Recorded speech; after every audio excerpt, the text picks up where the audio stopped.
So in today's video, we are talking about how you can retire by the age of 30 by investing the smart way. And really it comes down to the FIRE movement. Now, the FIRE we're talking about is not the FIRE used to make s'mores. FIRE stands for Financial Independence, Retire Early. Really the whole goal with this movement is to save aggressively, invest your money, and then retire early, living off those investments. So instead of working your whole life at a job you hate, you can instead, for the first X years, just work really hard, work smart, and build up that nest egg. And then after that, you'll be able to travel wherever you want, perhaps move to a low-cost country, volunteer, work on your passion projects, whatever it is you want to do in life. The biggest rule with the FIRE movement is you want to save enough money for your FIRE bucket. This is the bucket that you're going to be drawing money from for the rest of your life. And what they say is you want 25 times your yearly expenses in that FIRE bucket. You don't want to touch any of the principal, rather you're going to be touching the dividends or appreciation. And when done right, this allows you to retire perhaps in your 30s, your 40s, or if you're my friend Nate O'Brien, in your 20s. But I really don't want you guys to compare yourself to others because this is your own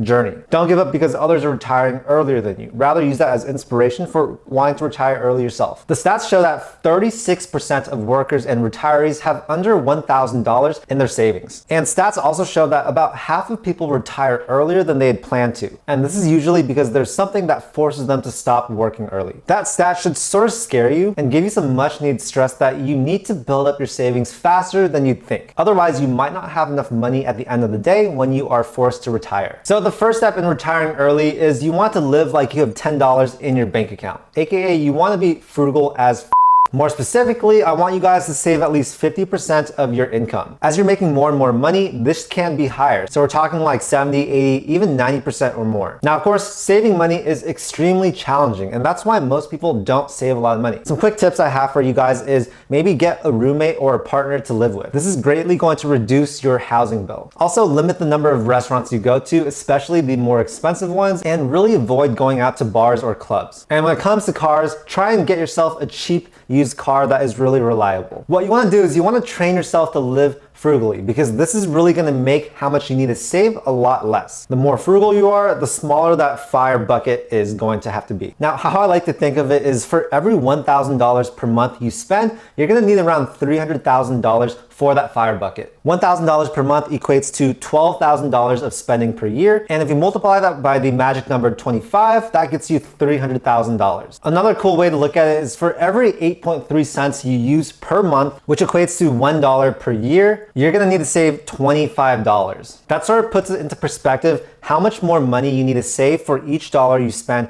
per month or per year. So one really great way to actually reduce your budget and spend less money naturally is to use a budgeting app. This is something that's going to let you see where your money is going, and it's sort of like a profit and loss statement for a business. You're gonna see where the money's coming in, and you're also gonna see how much money is going out and for what purpose. So if you really do want to retire early, you can think of saving money as sort of your own business. Now, when it comes to investing, we have the 4% rule. And what this says is that you are allowed to withdraw 4% of your investment portfolio each year, and you won't run out of money for at least 30 years. This 4% rule is based on a portfolio allocation of about 60% stocks and 40% bonds. So it is sort of like an older rule because most people these days, they don't put 40% of their money into bonds, which generally pay a lot less money than the stock market. So that means that if you invest a little bit more aggressively, you may be able to take out even more than 4%. Now, I haven't yet seen a massive correction during my investing career, so my opinion might change if there is a huge crash. But for how I like to invest, none of my money goes into bonds. Rather, all of it goes into ETFs, index funds, and more long-term investments in the stock market. Now, like I said, the 4% rule is an older rule. It's not really a great cookie cutter rule that works for everyone. So if you really want to be safe, you can take out 3% per year. And if you want to be a little bit more aggressive, then you can do maybe 5 or 6% per year. Let's say you stick with the 4%, right? That means that for $1 million that you have invested, you should be able to take out $40,000 per year and not run out of money. Now, what can you do with this information? Well, you guys, you need to start investing early. Please get a Roth IRA as soon as you can. Now, you can't take out gains tax-free from this account until you're at least 59 and a half, so it won't really help you out in the first part of your early retirement. However, once you are 59 and a half, you can take out all those profits without paying any taxes. Or if your income is super high right now and you don't think taxes are going to go up in the future, then it might make more sense to contribute to a 401k or a traditional IRA. Just make sure that you are taking advantage of these retirement accounts and saving on taxes. So for all my people that haven't yet started investing, definitely go out and sign up for an account right now. WeBull's giving out 2 free stocks if you use my link. Robinhood's giving out 1 free stock if you use my link, and I will put those in the description below. So let's do an example of someone that makes $50,000 per year, right? Let's say their annual spending is, let's say $30,000. If you take $30,000 and multiply that by 25, that comes out to $750,000 that they need in their FIRE bucket and invested in order to live on $30,000 per year. So not accounting for taxes, this means that this person is going to take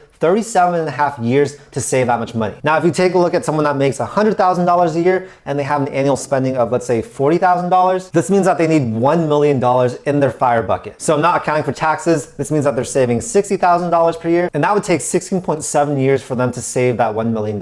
So really, it changes for everyone. There are so many variables, and this rule only works if you do spend the same amount in retirement as you do now, or at least do the calculations correctly where you actually predict how much money you're spending in retirement. So of course, a really obvious way to really speed up your retirement process is to make more money. You can start a side hustle, you can start a business, you can get promoted at your job. There are so many different opportunities out there to make more money. And this is probably the most impactful but challenging thing when it comes to retiring early. For every $1 increase in your income, that gets you closer to that FIRE bucket goal. And I think for most people, they're gonna want to build up a bucket of $1 million, because based on the 4% rule, that means you have about $40,000 in annual spending. And for most people, I think that is enough. Another way you can make more money is to just get more sources of income, and more importantly, get a passive source of income. If you can create a passive source of income, like through a blog or something like that, that pays you $1,000 per month, as long as that keeps paying you into retirement, you will need $300,000 less saved up. Here's a really quick math. $1,000 a month times 12 is $12,000 per year in added income. If you take that 12,000 and multiply it by 25, that is about $300,000. That's gonna be $300,000 that we don't need to save up. So yeah, having that extra $1,000 per month passive income is going to significantly reduce the amount of time you spend working before retiring. Another huge tip that a lot of people don't consider is just moving somewhere that's cheap. For example, Thailand, Indonesia, Mexico. There are a lot of amazing places like that. This is gonna have a huge impact on your annual spending. And let's say if you move somewhere that's a little bit cheaper, where you don't need as much money, $15,000 per year can go a long way. And if you're only spending $15,000 per year, you only need to save up $375,000, which, okay, that's a lot of money, but that's a lot less than, let's say, $1 million. So if you combine moving to a low cost of living area with adding one passive income source, then you may be able to retire right now or pretty soon. I just want to kind of reprogram your mindset about money. For me, money is made not to be spent, but rather to be saved. And it is normal to save all of your money. I know that's not the whole American culture where society just tells us to spend, spend, spend. But yeah, I like to think that money is not there to buy things, it's to buy your retirement instead. One thing that really helped me out is reading a lot and focusing on my self-improvement. Because when you do that, you are constantly exposed to the ideas of personal finance, of investing, saving, and a lot more. And when all those things are constantly on your mind, you will be able to perform better. So if you do have kids, it's gonna be a lot harder, but one thing you can do is start a 529 plan, or if you plan on having a business later, you can actually put them on payroll, get some tax write-offs, and then have them pay for college themselves. That's a really quick tax hack that a lot of people do. That's really all I'm gonna say about kids, because I don't have any kids, and yeah, they're gonna make it a lot harder for you to reach an early retirement. At the end of the day, it's really a win, because even if you do all these things and you don't retire early, it just means that you have a ton more money than if you hadn't been trying to retire early. If you try and live like you are retiring early, then that's better than 95% of people out there, and you will be rewarded with the opportunity to work fewer years. Let me know in the comments what your early retirement goals are and why you want to retire early. Remember, it's not for everyone. Some of you guys are going to be restless within a week into retirement, and some of you guys will absolutely love it. For me, I want to have the option of retiring by the time I'm 30, but I know that I'm not fully going to retire. I'm 28 years old right now, and that's why I plan on really hustling hard for the next 1 to 2 years so that I will have the option to, if I want, retire early when I'm 30. Anyways, I hope you guys enjoyed the video. I hope you guys got some good information about what the whole FIRE movement is. And while a lot of people don't like the FIRE movement or they think it's not the best way to live, knowing that this whole movement exists can definitely help you save more money, increase your income so that you can, if you want to, retire at an earlier age. Anyways, make sure to hit that like button and also subscribe to my channel to see more videos just like this. I make a ton of content about personal finance, investing, and entrepreneurship. And with that, thank you so much for your time again, and I'll see you in the next video. Peace.